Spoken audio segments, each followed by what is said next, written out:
마음속에 풀리지 않는 모든 문제들에 대해 인내를 가지라. 문제 그 자체를 사랑하라. 지금 당장 해답을 얻으려 하지 말라. 그건 지금 당장 주어질 순 없으니까. 중요한 건 모든 것을 살아보는 일이다. 지금 그 문제들을 살라. 그러면 언젠가 먼 미래에 자신도 알지 못하는 사이에 삶이 너에게 해답을 가져다 줄 테니까. 라이너 마리아 릴케, 젊은 시인에게 보내는 편지 중에서.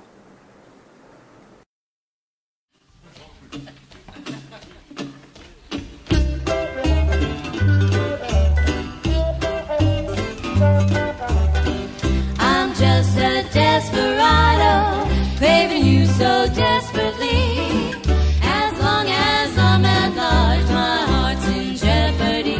Gotta have you, would you please apprehend me? I can't stand being free. Keep me in your custody, under lock and key. I'm so tired of running, when it's clear I can't escape these thoughts of you that keep dogging me. Just like a shadow, you know I surrender. If you could guarantee I would be your lifelong captive, take away my liberty.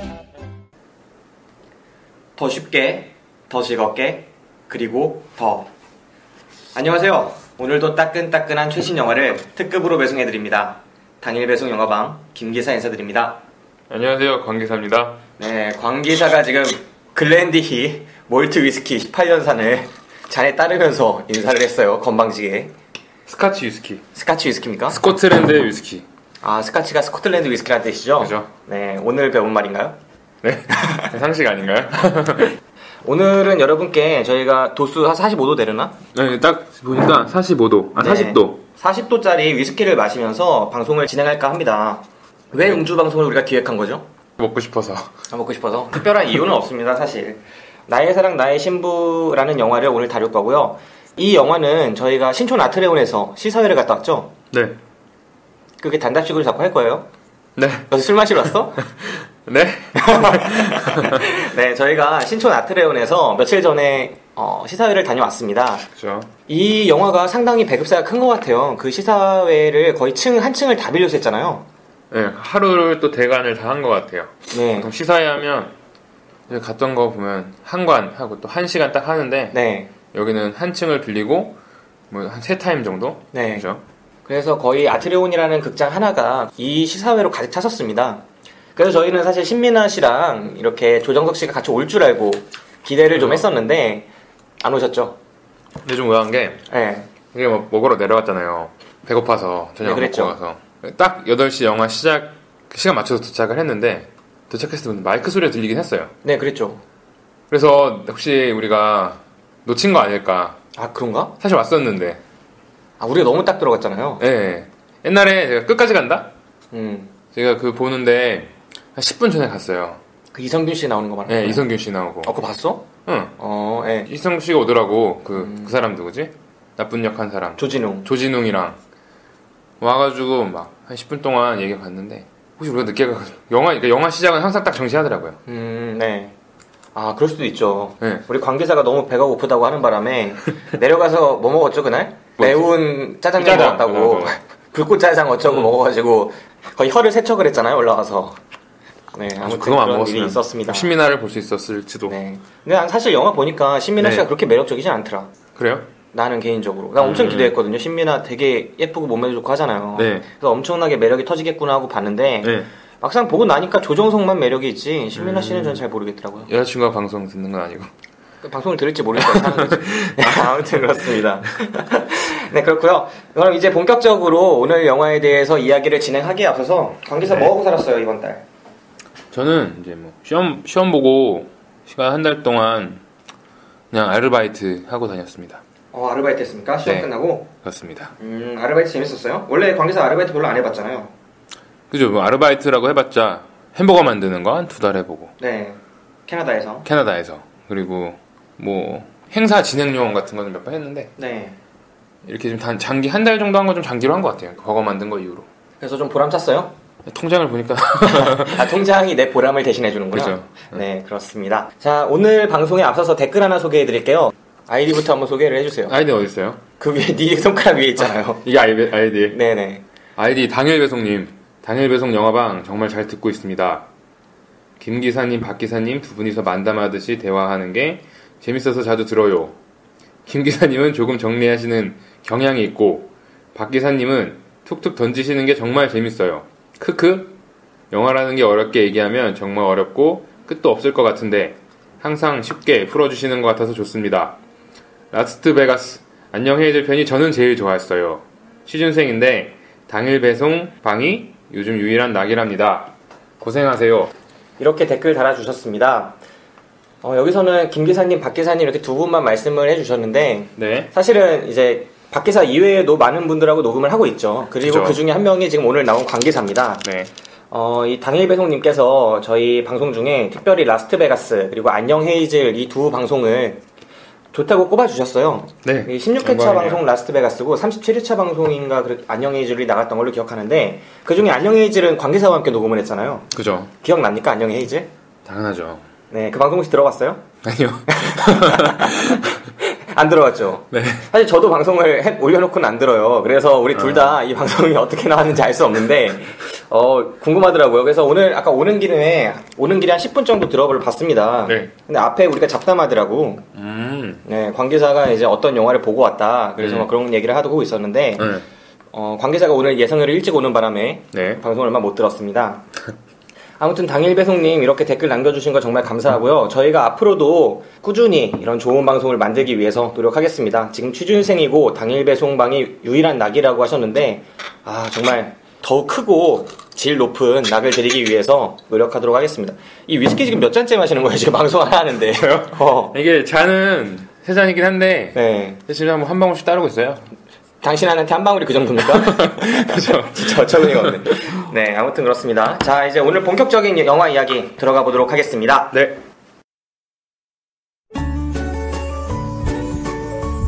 어제 나를 가슴 떨리게 했던 그 사람도, 내일 나를 외롭게 만들 그 사람도. 미안해, 내가 나쁜 놈. 아니야. 민씨 좋은 놈이야.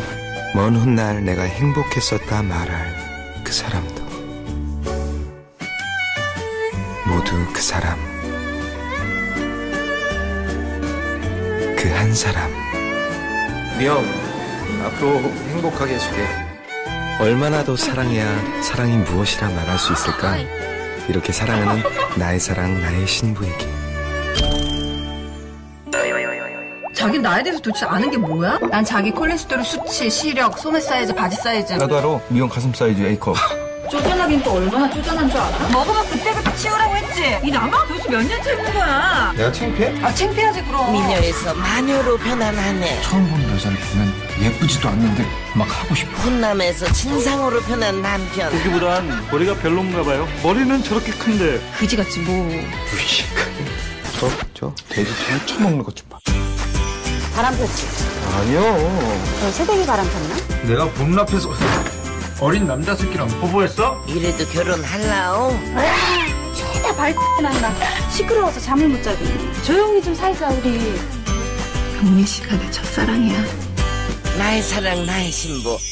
왜 나한테만 결혼하지 말래? 다른 사람한테 다 결혼하지 말라 그래. 지옥 갈 것 같아서. 10월 극장에서 확인하세요. 4년의 연애 끝에 결혼에 꼴이 난 대한민국 보통 커플 영민과 민영. 마냥 행복할 줄만 알았던 달콤한 신혼생활도 잠시 사소한 오해와 마찰들이 생기며 결혼의 꿈은 하나 둘씩 깨지기 시작하는데 이 결혼 과연 잘한 걸까? 도대체 말이 안 통하는 철부지 남편 영민, 사사건건 잔소리만 늘어가는 아내 미영. 정말 사랑해서 결혼했는데 왜 이렇게 힘든 걸까? 상상하고 꿈꿔온 결혼, 그 이상의 속 깊은 이야기가 펼쳐진다. 짠! 네, 이 영화의 감독은 임찬상 감독입니다. 2004년작으로 효자동 이발사라는 영화를 연출을 했었죠. 이 감독이 연세대학교 영어연문학을 전공을 했고 그 이후에 한국영화아카데미 13기로 들어가서 나도 아내가 있었으면 좋겠다 연출부에서 활약을 했고요. 2004년에 효자동 이발사라는 영화를 통해서 데뷔를 했는지는 정확하게 모르겠는데 이 영화를 통해서 많이 알려졌습니다. 그리고 10년 만에 지금 나의 사랑 나의 신부라는 영화를 연출을 한 거죠. 네. 혹시 효자동 이발사라는 영화 보셨어요? 사실 제가 영화 방송하기 전에 언급을 했어요. 그러니까 이게 재미없었다. 네. 근데 제가 본 건 아니고 제가 초등학교, 중학교 때였나? 네. 2004년이면 중학생, 중3 때였나? 그럴 거예요. 너 왜 나이 많은 척해? 아닌가? 네가 2004년에 중학생이었다고요? 고등학교 때. 고등학교 때. 야, 너 입학을 언제 했어요, 대학교? 너 공학번이잖아요. 아, 그러게. 근데 2004년에 중학생이야. 너 취했네. 이거 미쳤네, 진짜. 들어봐요. 그쪽은 공학번이잖아. 2004년도에 네. 고3이었어요. 아, 그렇습니까? 고3이었는데. 네. 진짜 어처구니가 없네. 그때 이제 심심할 때마다 영화를 봤습니다. 네. 그 비디오방에 알바생이 효자동 이발사 진짜 재미없다고 빌리지 말라고 저한테 빌리지 말라고 심지어 알바가 네. 그거 빌릴 거면 만화책을 빌려가라 이런 네. 거예요. 그래서 기억이 너무 강렬하게 남아가지고 그래서 아까 그렇게 악담을 한 거예요? 본 것처럼? 그 알바가 예뻐서 그런 거 아니고 나한테 거의 영화 본 것처럼 얘기를 해놓고 효자동 이발사라는 영화 저도 봤는데 이 네. 영화가 아무래도 템포가 그렇게 현대적으로 좀 빠르게 좀 재기발랄하게 화려하게 이렇게 흘러가는 영화는 아닙니다. 되게 잔잔하고 네. 좀 정적으로 흘러가는 영화라서 그 당시에 흥행 성공을 하지는 못했죠. 네, 흥행 그쵸. 성공을 하지 못했었는데 그래도 송강호라는 배우 또 문소리라는 배우가 어느 정도 안정적인 연기력을 보여줬던 기억은 나는 그런 영화입니다. 뭐 두각을 나타낼 만한 영화는 아니었지만 이때 송강호 씨가 살인의 추억으로 엄청 떴을 때였던 네, 것 같아요. 그랬죠. 네, 그리고 바로 다음 편이 효자동 이발사. 네. 그죠. 효자동 이발사라는 영화가 있었습니다. 이 영화를 연출한 이후에 무려 10년이 지나서 지금 2014년작으로 나의 사랑 나의 신부라는 영화를 연출을 한 거죠. 네. 사실 이 나의 사랑 나의 신부라는 영화가 리메이크작입니다. 1990년에 네. 최진실 씨와 박중훈 씨 당대 최고의 두 명의 스타를 내세워서 나의 사랑 나의 신부라는 영화를 통해 그 당대 로맨틱 코미디를 완전 휩쓸었었죠. 네, 그 영화의 리메이크작이고요. 무려 24년 만에 나왔네요. 이번 편의 주연은 조정석 씨와 신민아 씨가 맡았습니다. 이 영화가 원래 영민과 미영이라는 신혼부부 커플의 이야기거든요. 네. 근데 이번에는 신민아 씨와 조정석 씨가 나와서 신혼부부들의 그런 알콩달콩한 그런 삶? 그런 것들을 보여줬습니다. 네. 나의 사랑 나의 신부 이 영화 관계사 이 영화를 보고 나와서 네. 어땠나요? 어떤 느낌이 들었어요? 저는 좀 빨리 결혼하고 싶다라는 생각이 들었어요. 결혼하고 싶다? 네. 로맨틱 코미디로서의 역할은 제대로 해준 거네. 그죠? 로맨틱 코미디라는 장르 자체가 네. 관객들에게 전달해줄 수 있는 가장 좋은 감흥 중에 하나가 네. 아 사랑하고 싶다, 아 결혼하고 싶다 이런 느낌 아니겠습니까? 아, 그런가요? 그래서 같이 보는 커플끼리 성사시키려고 이걸 보는 거잖아. 아, 근데 나랑 봤으니까 되게 누가 할 소리야? 위스키 한 잔 더 마셔야 될 것 같아요. 네, 저희가 이렇게 위스키를 마시는 이유가 그런 네. 이유도 있죠, 사실. 슬퍼서 그렇죠. 네, 이걸 하필 우리끼리 남자 둘이 보고 있으니. 네, 아무튼 나의 사랑 나의 신부는 로맨틱 코미디로서 많은 생각을 하게 되는 그런 영화는 아니었던 것 같아요. 영화를 보고 나서 오히려 여러 가지 생각이 안 나는 영화죠. 그렇죠. 사실 딱 기억이 안 났어요. 네, 어떤 영화는 보고 나서 정말 많은 생각이 들고 할 말도 많고 그런 영화가 있는가 하면 또 반대로 어떤 영화는 보고 나서 아무런 생각도 들지 않고 느낌만 남는 영화들도 있잖아요. 맞아요. 이 나의 사랑 나의 신부 같은 영화가 딱 그렇습니다. 관계사는 이 영화를 한마디로 표현을 한다면 어땠나요? 전체적으로 어땠어요? 사실 영화 다 보고 나서 이렇게 남는 장면이 크게 없었어요. 네. 근데 그럼에도 불구하고 영화는 저는 좀 괜찮았다고 생각을 하거든요. 왜냐면 영화가 사실 생각이 안 나는 이유 중에 하나가 이제 소재면이라고 생각하거든요. 네. 이 소재들이 그 좀 일상과 좀 다른, 그러니까 그런 뭐 특별한 뭐 영웅물이라든가처럼 특별한 것들이 안 나와요. 뭐 살인을 한다든가, 뭐 아이를 갖다 버린다든가, 네. 불륜을 저지른다든가 이런 사건은 안 나오고 알콩달콩한 사랑 얘기가 나오잖아요. 근데 그냥 좀 좋았던 것 같아요. 그렇습니까? 기억이 안 났는데 뭘 얘기를 더 해야 돼. 그 정도로 이 영화가 기억에 강하게 남는 영화는 아닌 거죠. 그죠. 네, 이 영화의 형식을 잠깐 먼저 살펴보자면 이 영화가 옴니버스식 영화에 가까워요. 아, 그러게요. 네, 하지만 보통 옴니버스식 영화라고 한다면 이제 옴니버스 영화 중 혹시 기억나는 작품이 있나요? 옴니버스 영화요? 네. 기억나는 영화가 러브 액츄얼리? 그것도 그렇죠. 옴니버스죠. 네. 그런 영화들을 보면 캐릭터가 네. 여러 명이 나오잖아요, 인물들이. 그죠. 그러면서 이 인물들을 돌아가면서 네. 맨 처음에 A, B 이야기를 보였다가 CD라는 인물의 이야기를 보여주고 네. E, F라는 인물의 이야기를 보여주고 그러니까 이런 식으로 돌아가게 마련인데 네. 이 영화는 주연 배우가 미영과 영민이라는 결혼을 한 신혼부부입니다. 그래서 옴니버스 형식이라고 말씀을 드리지만 이런 이 두 인물의 이야기가 계속 펼쳐지는 거예요. 다른 이야기들이. 그죠. 네, 마치 하나의 작은 시트콤 형식으로 꽁트 형식으로 A라는 에피소드가 펼쳐지고 또 B라는 에피소드, C라는 에피소드 이렇게 병렬식으로 이야기가 펼쳐지지만 네. 그 이야기들의 연관성은 크게 나타나지 않고 하지만 어쨌거나 이 두 명의 인물의 이야기입니다. 미영과 영민의. 그래서 이 이야기가 전체적으로 꿰어진다는 느낌은 없어요. 그냥 신혼부부가 겪을 만한 일상적인 이야기들이 계속 펼쳐지는 거고 그 속에서 관객들은 이 이야기가 쭉 펼쳐지는 것이 아니다 보니까 큰 의미나 주제의식 이런 걸 느낀다기보다는 그냥 사소하게 공감할 수 있는 그런 이야기들을 재미있게 보고 나온다 이 정도의 선에서 그치게 되는 거죠. 그죠. 네, 아무튼 그런 형식입니다. 이 영화가 이렇게 에피소드가 여러 개가 병렬식으로 나오다 보니까 각자 생각하는 좋은 네. 에피소드, 기억에 남는 에피소드가 있을 법한데 네. 관기사 먼저 하나 소개해 주시죠.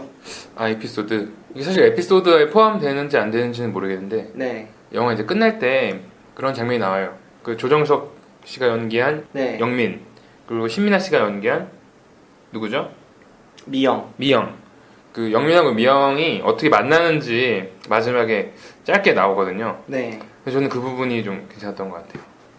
영민과 미영이 처음에 만나는 장면. 네, 그러니까 나중에 보여지죠. 네, 만나는 장면. 거의 사실 그 에피소드라고 보기 좀 힘들 네, 정도로. 그것도 에피소드 중에 하나죠. 마지막 그죠. 영화 후반부에 이들이 왜 만나게 되는지가 나타나는데 네. 그 장면 한번 설명해 주시죠. 스포일러 아닌가 이거? 괜찮아요. 우리 스포일러 같은 거 없는 방송이니까. 거의 뭐 영화 끝에 나오는 건데. 아니 지금 위스키 몇 잔씩이나 들이켜놓고 스포일러 걱정을 하고 있으면 안 되죠. 저는 항상 양심적인 사람입니다. 술을 마셔도 네, 지킬 건 지키는 사람이니까. 하긴, 네. 그 영민 군이 친구랑 이제 커피숍에 왔다가 그 배성호 씨가 연기한 그 친구 역, 네. 친구 일 이름이 기억 안 나지만 그 친구 일이 잠깐 담배를 피러 간 사이에 그러니까 신민아 씨가 갑자기 자리에 앉게 돼요. 네. 이게 어떤 상황이냐면 신민아 씨가 이제 소개팅을 하러 왔는데 네. 셔츠 색깔만 알고 온 거예요. 그 블루 스카이. 그래서 그 블루 스카이가 아니라 스카이 블루. 네, 스카이 블루? 네. 그게 그거 아닌가? 아, 그럼 반대구나. 네, 반대죠. 색깔이니까. 아무튼 그래서 조정석 씨의 그 옷을 보고 자기 소개팅 상대인 줄 알게 되는데 그때 조정석, 그러니까 영민 씨가 너무 마음에 든 거야. 처음에 딱 보고 네. 하트 뿅뿅 하면서 그래서 앞에 소개팅 남자가 있는 걸 확인하고 신민아 씨 손을 잡고 달려나가는 장면이 나오죠. 네, 그렇죠. 그냥 친구들이 카페에서 담배 피러 나갔고 네. 자기 혼자 담배 안 피니까 앉아서 핸드폰이나 뭐 이런 거나 보고 있었는데 그죠. 갑자기 어떤 여자가 정말 화사한 느낌의 여자가 맞은편 자리에 다짜고짜 앉는 겁니다. 그러면서 막 이런저런 이야기를 막 시작하는 거죠. 그죠. 그러더니 진짜 스카이블루색 옷이 정말 잘 어울리네요. 뭐 이런 식으로 먼저 말을 걸고 막 하니까 네. 그냥 이 남자는 이 상황 자체가 너무나 행복한 겁니다. 그죠. 앞에 이런 미녀가 앉아가지고 막 자기한테 말도 잘 걸고 하니까 마침 옷을 둘 다 스카이블루 입고 왔잖아요. 맞아요. 근데 이 여자 뒤쪽에서 화장실에서 누가 나오는데 어떤 남자가 스카이블루색의 그러니까 하늘색이죠 사실 하늘색의 셔츠를 입고 나오는 겁니다. 네. 그러니까 바로 이 사람이 상황을 알아채린 거죠. 그죠. 그리고 영민이가 미영의 손을 딱 잡고 네. 밖으로 나오는 거죠. 그때 배성우 씨가 큰 역할 하잖아요. 그죠. 따라 나오면서 야 영민아 어디가 무슨 일이야. 네, 커피를 막 흘리죠. 네, 뭐 잘못된 거야 하면서 잡혔으면 끝날 뻔했어요. 네. 근데 영민이가 또 그런 얘기 하잖아요. 네, 뭐라고 합니까? 그 신민아 씨가 네. 성격이 참 급하신 것 같아요. 네. 아니 뭐지 아니야 영민이가 그랬구나. 네네. 제가 참 급해서요. 네, 그러죠. 사실 그 배성우 씨가 네. 사실 배성재 아나운서 많이 유명한데 그죠. 그 배성재 아나운서 형이죠, 친형. 아 그런가요? 네, 배성재 아나운서의 친형인데 역시 피는 못 속이는지 둘 다 드립력이 엄청납니다. 이 영화에서 거의 애드립은 거의 다 배성우 씨가 담당을 하죠. 근데 이게 애드립인지 아닌지는 사실 좀 모르겠어요. 알 수 없지만 그죠. 거의 미친 듯한 애드립처럼 보이는 그런 그런 장면들이 있었고 네. 아무튼 그 장면을 지금 관계자는 가장 인상에 남았던 그런 네. 에피소드를 꼽아주셨네요. 네. 제 개인적으로 가장 인상적이었던 에피소드는 그 중간에 집들이 하는 장면이 한 번 있습니다. 이 영화에서 많은 역할을 담당하는 인물들이 네. 미영과 영민 중에 영민의 친구들이 나와요. 그죠. 3명의 인물이죠. 그 네. 여자 하나와 남자 셋인데 네. 아까 말씀드린 배성우 씨와 그다음에 네. 2명의 또 남자 배우가 나옵니다. 근데 이들의 캐릭터가 너무 잘 잡혀 있어요. 이 영화의 전체적으로 로맨틱 코미디잖아요. 네. 코미디 요소를 상당 부분을 담당하는 인물이 네. 영민의 다른 그 3명의 친구들입니다. 말씀드린 것처럼 배성우 씨는 눈치 없고 네. 정말 개드립을 막 치는 인물이고 그죠. 한 명은 정말 약삭 빠르고 또 한 명은 되게 활발하고 적극적인 캐릭터로 나오는데 네. 이들의 조합이 정말 인상적이에요. 그 영민의 캐릭터는 정말 순수한 남자 아닙니까? 그런가요? 남자 영민, 조정석이 연기한 이 인물은 순수하고 그렇게 막 드립을 치거나 이런 인물은 아닌데 네, 그죠. 이 친구들 3명과 어우러졌을 때 그런 케미가 너무 좋아서 이런 조건들이 너무 좋아서 이 4명의 인물들이 같이 모이면 그들의 조화가 영화를 전체적으로 막 띄웁니다, 분위기를. 그리고 관객들이 그 분위기를 만끽할 수가 있죠. 그죠. 저는 그런 느낌이 이들의 집들이 씬에서 정말 강하게 나타났다고 생각을 해요. 처음에 이들이 오랜만에 동창들끼리 모여서 네. 5이서 술을 마시잖아요. 그죠. 영민까지 포함해서 남자 4세, 여자 1명이서 같이 술을 마시는데 그러다가 술자리가 무르익으니까 집에 가자. 니네 집에 가자. 하는데 영민이가 허세를 떨죠, 거기서. 그죠. 우리 집에 가면은 아내가 다 준비할 거라고. 요리도 나는 엄청 잡혀 자는 남자 아니라고. 네, 잡혀 사는 남자. 네, 그렇죠. 잡혀 사는 남자 아니라고 막 이야기를 하면서 가자고 하는데 네. 이제 잠깐 화장실 갔다 온다고 하고 계속 밖에서는 또 전화 통화를 하죠. 그죠. 사랑해 미영, 미안해 미영. 하면서 계속 명대사죠. 네, 사랑해 미영. 이게 얘기 진짜 많이 나오죠. 사랑해 네. 미영, 미안해 미영. 그죠. 네, 하면서 계속 어떻게든 해달라고 주문을 어떻게 해서라도 제발 데려갈 테니까 봐달라고. 미영이는 계속 싫어하지만 어쨌든 가게 됩니다. 그죠. 그리고 가서부터의 이야기가 이 영화의 거의 백미라고 저는 생각을 해요. 정말 인상적입니다.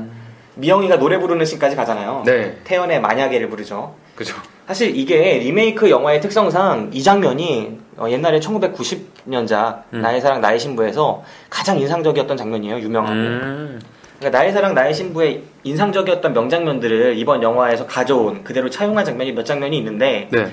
그 중에 한 장면이 바로 이 집들이 씬입니다. 그리고 다른 장면으로는 그 미영의 얼굴을 짜장면에 박아버리는 장면이나 그 다음에 극장에서 이제 엿듣고 혼자 상상하는 장면 뭐 이런 장면들은 과거의 명장면들을 그대로 따온 장면이죠. 근데 이 집들이 씬의 그런 연출이 전반적으로 이 장면 자체가 너무나 매력적으로 그려진 나머지 또 변주가 또 잘 됐어요. 시대상도 변화를 잘 시켰고 원래대로라면은 같은 직장 동료를 데려오는 건데 이 영화에서는 그 불알 친구들이라고 영화 속에 표현이 되죠. 그죠. 그 친구들을 데려와서 같이 집들이를 하는 장면 그리고 윤정이라는 캐릭터한테 남편의 여자친구한테 네. 그 질투심을 느끼는 장면 그리고 자신이 노래를 부르게 되고 그 노래를 너무나 못 부르는데 사람들이 다 박장대소 하는 장면 뭐 이런 장면들이 전반적으로 아주 잘 그런 신혼부부들의 아기자기한 모습들을 잘 표현해냈다고 생각을 합니다. 그게 가장 좋았던 장면인가요? 저한테는 그 장면이 가장 인상적이었어요. 의외네요 좀. 의외입니까? 별로였어요? 네. 아니요 저는 오히려 그 작가 나온 거 있잖아요. 시인. 네네네. 네, 이름 뭐였지? 판씨였는데. 네, 판씨였는데 그 네. 노시인이 한 명 나오죠. 그죠. 이 주인공 영민이 사회복지사라는 직업을 갖고 있습니다. 네. 그래서 에피소드 중에 하나로 이제 독거노인들을 찾아다니면서 그들이 잘 살고 계시나 이렇게 네, 보고 그죠. 그분들한테 좀 부족한 부분들을 여러 가지로 도와드리는 그런 동사무소 직원이죠. 구급공무원. 그죠. 사회복지사의 역할을 맡고 있는데 그렇게 이 사람이 또 시를 쓰는 걸 좋아하잖아요, 영민이. 평소에 시 쓰는 걸 되게 좋아하고 있는데 마침 어떤 노인분을 갔더니 집에 시집이 막 꽂혀 있는 거예요. 그죠. 구할 수 없는. 예, 어떻게 이런 걸 갖고 계세요, 어르신? 하면서 막 꽂아보고 하다가 어떤 시집을 보고 이분이 내가 평소에 좋아했던 그 시인이라는 걸 알게 되죠. 그죠. 그래서 거의 문화생처럼 들어가죠. 다음부터는 계속 그분 집에 들려서 잘 계시는지 확인하고 시를 자기가 신춘문예를 준비하는데 여러모로 도움을 받고 합니다. 근데 자기가 이제 여러모로 다른 일 때문에 바쁘던 사이에 며칠 동안 못 가게 되고 그 사이에 이분이 돌아가시게 되는 거죠. 그리고 그 사실을 알고 정말 절망하고 막 눈물을 흘리고 막 이런 장면들이 한 에피소드로에 등장을 하는데 네. 그 장면도 사실 엄청 좋았죠. 특히 순댓국 이제 등단을 하잖아요. 네. 등단을 하고 나서 이제 기쁜 마음에 이 사람이 현대문학의 그 잡지에 등단을 하고 나서 기쁜 마음에 막 시인을 찾아가죠. 막 시인을 찾아가는데 집 앞에 양복을 딱 빼입으시고 의자 하나를 놓고 기다리고 계세요. 맞아요. 그래서 어떻게 이렇게 나와 계세요? 하면서 영민이 막 그러잖아요. 오늘이 특별한 날인데 내가 어떻게 그럴 수가 있겠냐 하면서 책 한 권을 딱 손에 드시고 같이 좋은 거 먹으러 가세 하면서 가시죠. 그죠. 근데 그 좋은 거 이제 주머니 사정을 아니까 영민이 순댓국집으로 그냥 데려오고 같이 국밥을 먹습니다. 국밥을 먹는데 이제 다 먹고 나서 이제 내가 사야겠네 하면서 좋은 시인이 되게 하면서 사려고 하죠. 네. 영민이 자꾸 말리잖아요. 제가 사겠습니다 그러는데 오늘은 내가 사겠네 하면서 책을 딱 펼치시죠. 그리고 그 책 안에 꼬깃꼬깃 접힌 그런 돈들이 지폐들이 있고 그렇게 해서 사주십니다. 그 장면이 사실 전달되는 느낌이 정말 강해요. 감흥이. 맞아요. 네. 관계자도 이 장면이 좀 좋았어요? 네, 저는 솔직히 뭐 아까 기억에 남는 장면은 없다고 했는데 네. 다시 생각해보면 이 부분은 좀 기억에 남을 것 같기도 해요. 나도 언젠가 책에서 돈을 꺼내서 밥을 한번 사야 되겠다. 네네. 그 정도로 좀 인상이 좋았던 것 같아요. 사실 진짜 그 장면이 책에서 돈을 꺼내서 그렇게 사는 장면, 그리고 이후에 다음 에피소드에서 이 시인이 돌아가신 이후에 가서 그 유품들을 챙겨오잖아요. 그죠. 그리고 그 시집을 벽에 기대서 딱 펼치는 듯한 돈이 들어가 있는 걸 보고 막 오열하잖아요. 그죠. 정말 그 장면들이 이 배우의 연기가 너무 좋았고 그분 이름이 전무송 씨잖아요. 전무송 씨인가요? 네, 전무송 씨가 이제 판헤일이라는 시인을 연기를 했는데 네. 그 장면이 너무나 많이 와닿았어요. 이분이 사실 특별 출연인 것 같은데 이 영화에 특별 출연이 크게 3분 정도 계시잖아요. 그죠. 라미란? 네, 라미란 씨랑 진짜 사나이로 유명하죠. 그죠. 라미란 씨랑 처음에 경찰서에 앉아 계시던 그 사람 이름 뭐였지? 그 할아버지 이름이 윤문식. 윤문식 씨가 취한 사람 무시하면 안 돼요. 네, 그 윤문식 씨랑 이렇게 특별 출연들이 있습니다. 그죠. 이분들의 연기가 사실 되게 인상적이었죠. 지금 여러분께서는 당일 배송 영화방을 듣고 계십니다. 우리들의 팟캐스트 방송국 DPS. 이제 이 영화의 인상적이었던 에피소드를 각자 몇 개씩 지금 얘기를 해봤고요. 네. 이 영화를 한번 전체적으로 이야기를 함에 있어서 리메이크작에 대해 얘기를 하지 않을 수가 없을 것 같아요. 이 영화의 정체성 중에 리메이크를 빼놓고는 이야기가 사실 안 되는 부분이 있는 거죠. 네. 리메이크라고 한다면은 이제 이전에 이미 만들어졌던 영화를 동일한 구성과 줄거리로 다시 만드는 것, 그거를 리메이크라고 하지 않겠습니까? 그렇죠. 기억나는 리메이크작 있으세요? 기억나는 리메이크작? 네. 딱 생각나는 게 토탈 리콜? 토탈 리콜, 네, 그렇죠. 네, 토탈 리콜. 원래 토탈 리콜에는 아놀드 슈왈제네거가 나왔었죠. 그래요? 근데 이번 토탈 리콜에는 콜린 파렐이 나왔잖아요. 맞지 않습니까? 저는 사실 배우를 잘 몰라서. 원래는 아놀드 슈왈제네거가 나왔었고 이번에 콜린 파렐이 주연을 했는데 그 영화도 있었죠. 그리고 또 기억에 남는 영화로는 뭐 컬러 오브 머니, 스카페이스, 이탈리안 잡, 바닐라 스카이 이런 영화들이 다 이제 리메이크작이에요. 이제 국내 영화 중에 리메이크가 된 게 해외로 판권 사가서 리메이크하는 경우가 가끔 있죠. 네, 그죠. 엽기적인 그녀 나왔었고 그다음에 뭐 10월에 거울 속으로 올드보이 뭐 이런 영화들이 리메이크작으로 유명합니다. 네. 국내에서 이제 나의 사랑 나의 신부 같은 경우에는 우리나라에서 만들어졌던 영화를 우리나라에서 다시 리메이크를 한 거잖아요. 네. 그런 경우는 이제 한여나 그 다음에 만추 뭐 이런 영화들이 있죠. 한여 같은 경우는 김기영 감독이 60년에 찍었던 영화를 임상수 감독이 찍었던 거고 그 다음에 이만희 감독의 72년작 만추를 김태용 감독이 찍었죠. 거기서 탕웨이랑 만났잖아요. 그 현빈. 네, 현빈 나왔었고 그런 영화들이 있습니다. 그렇게 많이 리메이크 되진 않는데 사실 우리나라 영화를 다시 우리나라에서 리메이크한 되게 드문 영화라고 할 수 있겠습니다. 나의 사랑 나의 신부. 네. 리메이크작이 원래 상당한 시간차를 두고 만들어지는 경우가 많잖아요. 그래서 이제 변화하는 시대상을 영화 속에 어떻게 우려내느냐, 그러니까 이야기를 그대로 가져오면서도 그 사이에 변화한 시대상을, 왜냐면 그 영화가 다른 관객층을 상대를 하기 때문에 나의 사랑 나의 신부 같은 경우에도 90년의 관객을 상대하는 게 아니잖아요. 2014년의 관객을 새로이 상대해야 되는 거기 때문에 변화하는 시대상을 어떻게 녹여내야 할지가 이 리메이크 영화의 성패를 가름하는 것 같아요. 근데 이 영화의 경우에는 그 부분에 상당히 집중한 듯한 느낌이 많습니다. 그러니까 사회성과 시대상이 바뀐 부분이 예를 들면 이 영화에서 조정석과 신민아의 그런 관계에 있어서 좀 남녀의 변한 모습들, 역할의 변한 모습들, 그리고 여성의 사회적인 역할들, 뭐 이런 부분들을 좀 반영을 하려는 좀 노력이 있었달까요? 그런 부분이 좀 읽혔어요. 혹시 그런 장면들 기억에 나시는 장면이 있나요? 근데 제가 그 전작을 안 봤어요. 네. 그래서 오히려 뭐 리메이크라는 걸 모르고 봐서 그런지 요즘 요즘 시대랑 뭐 다른 어떤 에피소드 나오고 그런 건 아닌 것 같아요. 그러니까 나왔던 얘기들이 다 그냥 요즘 얘기들인 것 같고, 아까 이제 말했듯이 네. 옛날 그러니까 옛날 작품을 리메이크한 거기 때문에 소재들이 사실 옛날 거니까요. 그러니까 회사 아까 처음 말하는데 네. 원래는 친구들이 아니라 이제 회사 동료들이 찾아온다고 했죠. 그랬죠. 근데 아마 90년대쯤 되면 아마 그게 더 맞는 문화 아니었을까. 그러니까 회사 동료들을 집안에 초대해서 네. 부인이 힘들어한다는 얘기들을 한 90년대 2000년대 초반에는 많이 얘기했던 것 같아요. 그렇죠. 집에 함부로 데려온다. 네. 뭐 가부장적인 뭐 남편, 나는 뭐 아내를 꽉 잡고 산다. 네. 근데 요즘에는 그러면 안 되잖아요. 요즘 이혼당하지 않나요? 네. 이혼 사유가 되지 않나 그것도. 그래서 그런지 그냥 정말 불알 친구가 등장을 한다던가 그런 게 좀 저는 거부감이 들진 않았어요. 네. 그런 얘기들이 충분히 주변에서 일어날 수 있는 일들이다라고 생각을 그렇죠. 했고.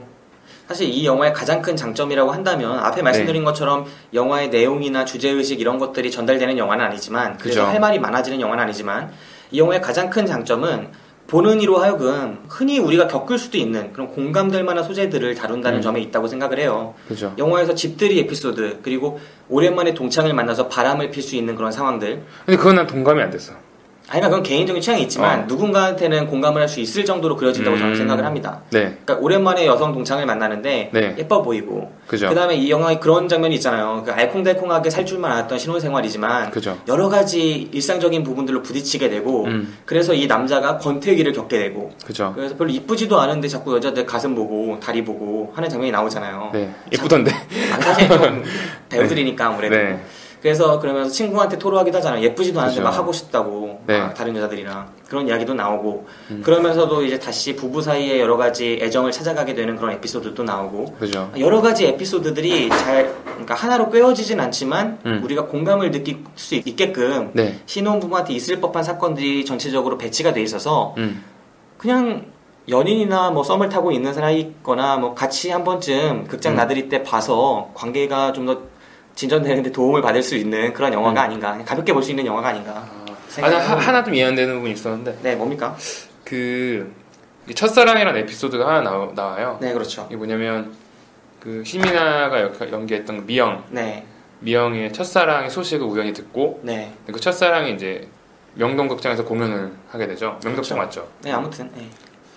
그래서 미영이 헤어숍 네. 막 가서 머리도 막 하고 단장 엄청 진짜 꽃단장을 하고 찾아가죠. 네. 그리고 제가 정말 그 연극을 보러 찾아온 게 아닌 것처럼 첫사랑을 대면하게 되는데. 네. 근데 첫사랑이 그런 얘기를 해요. 그러니까 미영과의 그 추억들을 기억하지 못하는 거에 대해서 미영이가 엄청 실망을 하죠, 사실은. 근데 만약에 그런 걸 기억했을 때 만약에 미영이가 어떤 느낌일까? 그러니까 그 미영이, 그러니까 그 신부가 그 첫사랑에 대한 기억이 아니구나. 그치, 잘못 이해하는 거지. 왜냐면 미영이는 그 네. 첫사랑하고의 추억인 줄 착각하고 있는데 사실은 그건 지금 남편하고의 추억이었던 거지. 그죠. 여기서 나오는 에피소드가 그 내가 코피를 평소에 미영이가 많이 흘리는데 네. 어느 날 네가 나한테 내 코피 흘리니까 카페에 가만히 앉아 있어라고 해놓고는 나가서 빨간색 티셔츠를 사왔다고. 그죠. 블라우스가 예쁜 블라우스가 더럽혀지면 안 되니까라고 이야기를 하고 뭐 이런 에피소드들이 두세 개가 나오죠. 네. 평소에 내가 좋아하는 곡을 이제 라디오 같은데 막 신청을 해서 듣고. 이런 에피소드들이 나오는데 사실은 그게 내 첫사랑이 아니라 남편과의 이야기였다는 거를 절친의 이야기를 통해서 알게 되죠. 막 이런 장면들도 있고 하니까 네. 이게 일반적으로 공감할 수 있게끔 나온 것 같아요. 어떤 사람들한테는. 네, 그런 장면들이 있습니다. 자, 이 영화가 전체적으로 해야 할 말, 또 네. 생각이 드는 말 그런 게 많은 영화는 아니에요. 그죠. 그렇기 때문에 이 영화에 대해서 지금 이 정도로만 말씀을 네. 드려도 될 것 같습니다. 네. 네, 마지막으로 관계사 이 영화에 짧게 총평 하나 하고 좋은 배우, 못쓸 배우로 한번 넘어가죠. 이 영화의 총평. 네. 총평. 됐습니다. 자, 좋은 배우, 못쓸 배우로 나와가지고. 관계사 이 영화에서 좋았던 배우, 못쓸 배우 한 명씩 뽑아보죠. 좋았던 배우는 조정석 씨가 아닌가. 조정석 씨? 네, 사랑의 미영. 미안해 미영. 네. 근데 그런 연기를 되게 맛깔나게 하는 것 같아요. 네네. 다른 사람이 하면 좀 꼴 보기 싫을지도 모를 것 같은데. 물론 원빈이 한다고 해도 별로일 것 같아요. 그건. 사랑의 미영 막 이런 거. 네.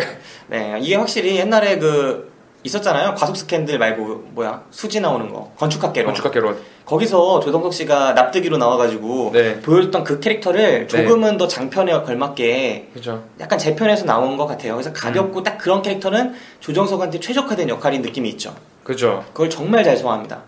네, 분명히 그런 부분이 있었던 것 같습니다. 저의 경우에 좋았던 배우는 역시 조정석 씨입니다. 조정석 씨가 신민아 씨도 있었지만 거의 원톱으로서 봐도 무방할 만큼 역할이 컸고 그죠. 그 역할을 소화를 정말 잘하고 있어요. 그러면서 이 영화에서 유쾌하고 가벼운 역할뿐만이 아니라 야 되게 너 팔 없는 것 같다 그렇게 하니까 축구선장 같다. 쩐데? 네, 관계사가 지금 위스키 깍에다가 손을 끼워서 취한 듯한 이상한 짓을 하고 있는데 여러분 취한 듯한 이상한 행동이 아니라 네, 손이 없어진 것 같네 진짜. 그죠. 네, 아무튼 이 영화에서 조정석 씨의 존재가 없었다면 이 영화가 아무래도 약간은 매력이 떨어지지 않았을까 그런 생각이 들었어요. 네. 관계사 이번엔 몹쓸 배우 한번 뽑아볼까요? 몹쓸 배우는 저는 그 조정석 영민 친구로 나오는 여자 윤정희 씨. 예, 윤정 씨. 윤정희. 네. 윤정희 씨. 윤정희란 역할을 물론 좀 싸가지 없는 역할. 그러니까 부인한테 좀 질투심을 좀 유발하게 하고. 그런 역할로 나온 건가? 난 그런 역할 아닌 것 같은데. 그 여자 괜찮았는데. 괜찮았어요? 네. 아기를 갖고 있는 것 같진 않았어요. 그러니까 자기 감정에 좀 더 젊었으면 어땠을까? 여자가 예쁘고 막 그랬으면? 네. 조정석 씨랑 좀 동갑인 것처럼 나왔으면 어땠을까? 약간 나이 들어 보였어요? 네, 좀 나이 들어 보여서. 근데 원래 노안인 동갑처럼 보였는데 나는. 조정석이 동안인 그 나이처럼 보였고. 좀 더 그러면 조정석 영민이. 네, 어울리는? 이쁘다 했을 때. 네. 막 진짜 막, 어떡하지 큰일 나겠다. 뭐 이런 생각할 정도로. 네. 그래서 매력 있는 여자가 나왔으면 어땠을까? 네. 그래서 윤정희 씨가 별로였습니까? 근데 그쪽한테 매력이 사실 없어서. 영화를 보면서 네. 이 연기들이 다 재밌었어요. 그러니까 다 잘하셨던 것 같아요. 네. 배우들이 그러니까 자기 딱 역할 아까 말했듯이 이게 뭐 특별하게 뭐 거대한 역할이 아니라 그냥 작은 그런 배역들이 모여가지고 좀 이렇게 딱 아름다운 영화를 만든 것 같긴 한데 그냥 만약 바꾸자면 네. 아쉬웠던 배역이 있다면. 정말 분담 느낌이 강하죠. 가장 많은 부분을 조정석 씨한테 의존하긴 하지만 조정석이란 배우한테 정말 많은 배우들이 각자의 역할을 다 톱니바퀴처럼 하고 있어서 그게 하나의 커다란 배를 이루는 하나의 커다란 뭔가를 이루는 그런 영화가 아니었나. 그 배우의 역할로만 본다면 그런 느낌이 있고요. 네, 그죠. 조정석 씨 말고도 그 조정석 씨의 친구들이나 그다음에 아까 말씀드린 전무송 씨. 전무송 씨도 진짜 작고 전형적인 클리셰적인 드라마인데도 불구하고 그걸 진정성 있게 전달을 해버리잖아요. 그죠. 좋은 배우 한 명이 영화에 어떤 의미를 부여할 수 있는가 그런 느낌이 확실히 있고 울컥하잖아요. 정무동 씨가 나올 때. 그죠. 네, 정말 감정을 흔들기 때문에 그런 여러 명의 배우들이 좋은 역할을 했다고 생각을 합니다. 그 관계사는 그래서 예쁘지 않다는 이유로 윤정희 씨 뽑아버렸고. 예쁘긴 한데. 그래 예쁘지. 난 예뻤어. 예쁘긴 한데 좀 더 젊고 그랬으면 어땠을까. 좀 젊고 그런 여자가 나왔으면. 조정석이랑 나이로 비슷한. 여기서 조정석이 30대 이제 중반을 향해 다가가는 역할이에요. 그래서 윤정이라는 배우도 한번 이혼한 그런 그죠. 커리어 있는 여자로 나오기 때문에 난 그게 적절했다고 봅니다. 아무튼 그랬고요. 저한테 좀 몹쓸 배우까지는 아니지만 좀 아쉬웠던 배우는 라미란 씨예요. 그래요? 저는 라미란 씨가 약간 캐릭터가 정형화됐다는 느낌이 있어요. 제가 드라마 못 말리는 영애 씨? 엽기적인 영애 씨? 무슨 영애 씨지? 나 그거 엄청 많이 봤는데. 막대 먹은 영애 씨. 제가 그 막대 먹은 영애 씨라는 드라마를 정말 많이 봤는데 좋아하는 드라마예요. 가끔씩 찾아봐요. 그런데 그 드라마에서 라미란 씨가 요즘에 많이 나오거든요. 근데 그 캐릭터가 되게 뭔가 라미란 씨가 나올 때마다 그 캐릭터로 나오는 것 같아요. 전형적인 딱 그 캐릭터. 근데 이번 영화에서도 딱 그 캐릭터로서만 연기를 한 게 아닌가. 난 좋아하는데. 저는 자꾸 보다 보니까 이제 라미란 씨가 약간 거부감이 들고 그렇더라고요. 좀 새로운 모습도 있으면 좋지 않을까. 맨날 똑같은 모습으로 캐릭터를 소화하는 게 조금은 아쉽다라는 느낌이 들었습니다. 네. 근데 왜 그 얘기 안 하세요? 배우까지는 아니죠. 아쉬웠던 배우죠. 난 그 얘기 할 줄 알았는데. 무슨 얘기? 그 배성우 씨 얘기. 그 얘기를 사실 어떻게 해야 될지 지금 입이 안 떨어지는데 이 영화의 명대사 코너 한번 뽑아볼까요? 이 영화의 가장 인상적이었던 대사. 그러면 제가 미안해 미영 할게요. 사랑해 미영. 사랑의 미영, 미영의 미영. 뭐지? 미영의 미영은 뭐지? 이 영화에서 그 안녕 헤이즐처럼 안녕 헤이즐에서는 안녕 헤이즐 그레이스 항상 이러잖아요. 그죠. 항상 이렇게 시작하는데 이 나의 사랑 나의 신부에서는 미안해 미영, 사랑해 미영, 좋아해 미영, 기다려 미영. 모든 게 다 끝이 미영이야. 잘못했어 미영. 잘못했어 미영. 한 번만 봐줘 미영. 다 이러는데 그 장면도 인상적이었고 그런 대사들도 인상적이었고. 네. 제가 뽑고 싶은 대사로는 역시 집들이 씬. 집들이 초반에 얘기했던 집들이 씬에서 술집을 나가면서 네. 우리 마누라가 오코노미야끼를 잘해. 집에 오코노미야끼를 준비하고 있을 거야. 이렇게 대화를 하죠. 그죠. 사실 오코노미야끼가 손이 많이 가는 음식이잖아요. 그죠. 자꾸 뒤집어주고 해야 되니까. 근데 원래는 집에 전화를 해서 미안해 미영, 한 번만 봐줘 미영, 기 한 번만 세워줘 미영, 막 이러면서 집에 이제 족발이나 짜장면집이나 탕수육이나 이런 것만 주문해 놓으면 돼. 이런 식으로 하다가 친구들이 전화하는 대로 나와요. 그러니까 갑자기 그래? 오코노미야끼를 한다고? 그래서 오코노미야끼를 이제 우리 마누라가 오코노미야끼를 잘해. 막 이런 식으로 하죠. 그죠. 그때 배성우 씨가 네, 그때 배성우 씨가 이제 술집에서 나가면서 오코노미야끼는 집이 아니라 이자카야 가서 먹어야 되는데 이자카가 글도 잘 쓰고 요리도 잘하는데 그죠. 그런 드립을 치죠. 그 장면이 저는 너무 인상적이었습니다. 오코노미야끼는 이자카야 가서 먹어야 되는데 네. 이자카가 요리도 잘하고 글도 잘 써. 제 생각에 이게 배성우 씨의 애드리빙이 아닌가. 네, 배성우 씨가 그때 그 느낌이 정말 잘 살았는데 제가 못 전달해드리겠네요. 네, 맞아요. 네, 맞아요. 배성우만큼은 아닌 것 같아요. 이자카야가 글도 잘 써. 요리도 잘하고. 못하는 게 없어. 네, 앞으로 저 언젠가 써먹으려고요. 그 이자카야. 한 대 맞을 것 같아요, 누가. 이자카가 글도 잘 써. 아무튼 그렇습니다. 네. 네. 나오면서 그 얘기 한 20번 했잖아요, 우리가. 그죠. 네, 이자카야. 나는 대사가 정확하게 기억이 안 나요. 나도 그게 정확하게 기억이 안 나는데, 그 딱 술 취한 상태에서 하는 그 드립의 느낌이 있어요. 네, 맞아요. 이 작가가 글도 잘 쓴다는. 아무튼 그렇습니다. 자, 오늘 이야기해드릴 영화 나의 사랑 나의 신부였고요. 이 영화에 대한 추천 비추천 시간을 좀 가져가죠. 네. 관계사 이 영화 추천하시겠어요? 이거 중간에 없나요? 보말 있습니다. 보말 하겠습니다. 네. 왜 보말이죠? 사실 이걸 봐야 되는 영화 같지도 않고. 네. 그렇다고 뭐 이거 보면 안 된다 뭐 그런 느낌도 안 들어요. 네. 보면 돈 아깝다고 느낄 것 같지는 않아요. 네, 그렇습니다. 네. 관계사는 이 영화에 보말을 줬고요. 네. 저 역시 이 영화가 보말입니다. 리메이크작으로서 시대상도 잘 반영했고 과거의 매력들도 어느 정도 살렸지만 심희나 씨의 캐릭터가 잘 살아나지 못했던 것 같아요. 그래서 아무래도 투탑이었는데 조정석한테 너무 많은 부분을 의존하지 않았나. 그리고 한쪽의 캐릭터가 약간은 살지 못하다 보니까 아무래도 신민아가 더 베테랑 배우인데 좀 그렇더라고요. 조정석보다는 커리어가 긴 배우인데. 그래서 좀 영화가 맛깔스러움이 좀 반감되는 부분이 있었고. 신민아 연기하는 거 근데 본 적 있어요? 키친에서 정말 엉망으로 연기하는 거 한번 본 적 있어요. 그래요? 근데 저 그리고 신민아 고고 70에서도 본 적 있어요. 기억이 잘 안 나요, 사실. 사실 신민아 씨가 색깔이 강한 배우는 아니에요. 무색무취하고 약간 몸매가 좋고 좀 생기 넘치고 그죠. 이렇게 약간 있잖아요, 느낌이. 남자들이 뭐가요? 느끼는 그런 거. 뭐요? 좋은 거. 그래서 그 부분은 좋은데 이 영화에서처럼 많이 가리고 옷도 막 그렇게 두껍게 입고 하면은 그죠. 매력이 안 사는 것 같아요. 배우로서는. 조정석만 바지 벗고. 네. 조정석만 자꾸 바지 벗고 팬티 보여줘. 보기 싫은데 신민아는 막 껴입고. 그러니까. 네, 그랬어요. 네, 이 영화 저도 그래서 보말입니다. 신민아 벗었으면. 네, 그랬어요. 오늘 다룬 영화는 나의 사랑 나의 신부였고요. 관계사와 함께 이야기를 나눠봤습니다. 네. 자, 그럼 다음 볼 영화 간략하게 소개를 해드릴게요. 이 영화 이후에 다음 볼 영화는 그 전에 저희의 새로운 코너가 있습니다. 다음 주 개봉 영화라는 코너가 있어요. 네. 이번 영화에서 소개해드릴 다음 주 개봉 영화 말씀드리도록 하겠습니다. 네, 오늘 소개해드릴 다음 주 개봉 영화는 2014년 10월 23일 목요일에 개봉하는 영화들을 지금부터 소개해드리도록 하겠습니다. 먼저 10월 23일에 개봉하는 영화들 중에 가장 주목이 되는 영화는 나를 찾아줘라는 영화예요. 나를 찾아줘, 어제 포스터도 봤죠? 네, 추적 스릴러. 네, 추적 스릴러 장르고요. 데이빗 핀처라는 감독의 영화입니다. 데이빗 핀처, 딱 이 말 한마디로 감독의 이름만으로도 장르, 그 다음에 이 영화의 기대감 이런 것들을 다 설명해 드릴 수 있을 것 같아요. 네. 데이빗 핀처의 작품 하면은 세븐, 네. 그 다음에 파이트 클럽. 뭐 그런 영화들이 있습니다. 뭐 패닉룸. 이런 영화들이 정말 인상적이었기 때문에 이번 영화도 좀 기대가 되는 영화라고 할 수 있겠고요. 벤 애플렉, 로자먼드 파이크가 주연했습니다. 그 다음으로 기대되는 영화, 보이후드입니다. 보이후드라는 영화는 리처드 링클레이터 감독의 복귀작이에요. 리처드 링클레이터 감독하면은 비포 선셋, 비포 선라이즈, 비포 미드나잇 이 시리즈로 정말 유명하죠. 혹시 리처드 링클레이터 감독의 이 영화들 보신 적 있나요? 아니요. 비포 시리즈 본 적 없어요? 네, 얘기는 많이 들었어요. 비포 선샤인. 선샤인은 뭐야? 비포 미드나잇, 비포 선셋, 비포 선라이즈. 전혀 관계사를 모르는 걸로 하겠습니다. 리처드 링클레이 편집 같은 거 없다. 네, 보이우드라는 영화가 개봉을 하고요. 에단 호크, 엘라 콜트레인 같은 영화가 주연을 하고 있습니다. 다음으로 좀 기대되는 영화는 장진 감독의 우리는 형제입니다라는 영화가 개봉을 하죠.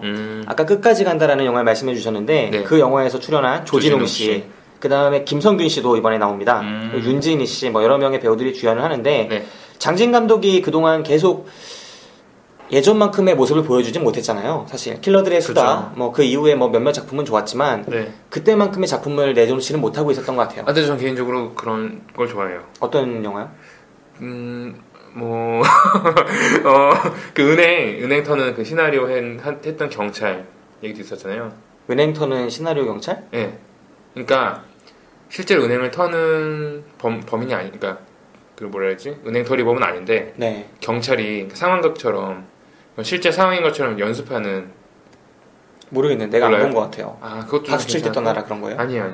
박수 칠 때 떠나라는 정말 최악이었던 영화잖아요. 아, 그래요? 네. 나는 괜찮게 봤었는데 그래도. 아, 그래요? 차수만 나오고. 네, 약간 반전적인 부분이 있어서 약간은 괜찮았던 것 같고, 저는 장진 감독 영화 중에 가장 기억에 남는 작품이 킬러들의 수다랑 우는 남자가 아는 여자가 가장 기억에 남았어요. 그죠. 아는 여자 최고죠. 네, 아는 여자랑 킬러들의 수다까지는 좋았는데 그 이후에는 그만큼은 아니었던 것 같습니다. 아무튼 이번 영화는 또 어떨지 장진 감독이 아무래도 이름이 있다 보니까 기대할 만합니다. 퀴즈왕. 아, 그게 퀴즈왕이에요? 네, 아니요. 그 퀴즈왕, 그 다음에 나온 퀴즈왕. 아, 그랬습니까? 그 전께 기억이 안 나네요. 네, 아무튼 그렇습니다. 네. 다음 주에 개봉하는 영화들 가운데 역시 이름 있는 감독들의 영화가 이렇게 3편이 개봉해요. 나를 찾아줘. 그다음에 보이후드, 우리는 형제입니다. 이 3편의 영화 이외에 이제 주목할 만한 영화라고 한다면 크리스 에반스가 출연하는 타임 투 러브라는 영화가 있죠. 이 영화는 이제 로맨틱 코미디 영화입니다. 어떤 작품일지 약간 기대가 되고요. 다음으로 역시 한국산 로맨틱 코미디 윤계상과 고준희가 주연하는 레드카펫이라는 영화가 있어요.